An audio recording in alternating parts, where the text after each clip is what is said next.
Donald Trump, of course, has said a million questionable things.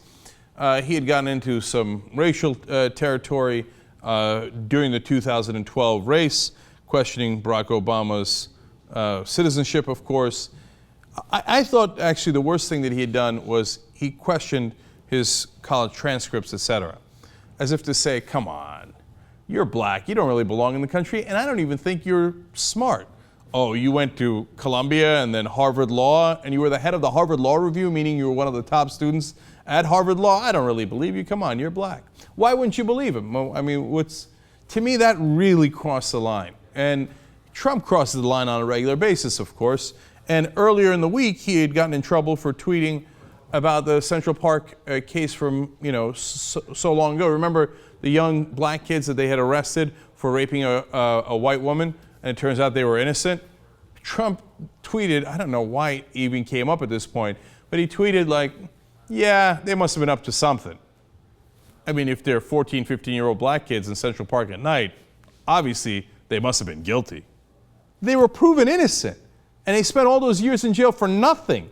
What's wrong with you? And part of it is that he's a buffoon. So now somebody gets under his skin, random guy on Twitter says, oh, I'd love it if you ran for president, because Jon Stewart would destroy you. Like, it'd be fun to see Jon Stewart make fun of you. So Trump sends out a little tweet with a reference to John L. And you're like, what the hell is John L? So then he can't help himself, and he sends this tweet out. I promise you that I'm much smarter than Jonathan Leibowitz, Jon Stewart, who, by the way, is totally overrated. Now, this is one of the dumbest tweets I've ever seen. Now, number one, the question is it anti-Semitic? Jon Stewart's real name, or his given name, was John Leibowitz. But why bring that up? What's the point? It's kind of like when they said Barack Hussein Obama. What's your point in putting his middle name in? Oh, you see, he sounds Muslim, sounds foreign. That's why they do it. So why all of a sudden when you're talking about Jon Stewart, you go, John Leibowitz? Now, look, you can say he's needling him for other reasons. I don't think it's an open and shut case. But it's a stupid dig at him that certainly could be interpreted as anti-Semitic, so why bother going there, right? But he's Donald Trump. He can't help himself. He always goes there. And look at the beginning of the tweet. Have you ever heard anything more unbearable? I promise you that I'm much smarter than Jonathan Leibowitz. Well, first of all, this tweet doesn't really prove it. Second of all, who's smart and says things like that? Can you imagine Albert Einstein bragging about that? Oh, yeah, I'm much smarter than you are. No, and an idiot says things like that. Look, he's this close to getting banned. Probably should have been banned earlier. All he wants is the attention. He's destroying his own brand, whatever it was. I mean, his brand back in the day used to stand for rich. Now it stands for idiot, total blithering moron, clown trying to get attention. So we probably should stop giving it to him soon enough. This might be the last story.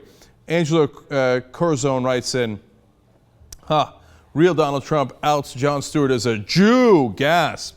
Classy spokesperson you've got there. He's part of the guys trying to lead Macy's into dumping Donald Trump as a person whose line they're carrying, and that's a worthy movement. I just wouldn't waste my time because it's not worth my, bothering to do anything with Donald Trump, basically. In fact, I talked myself into it.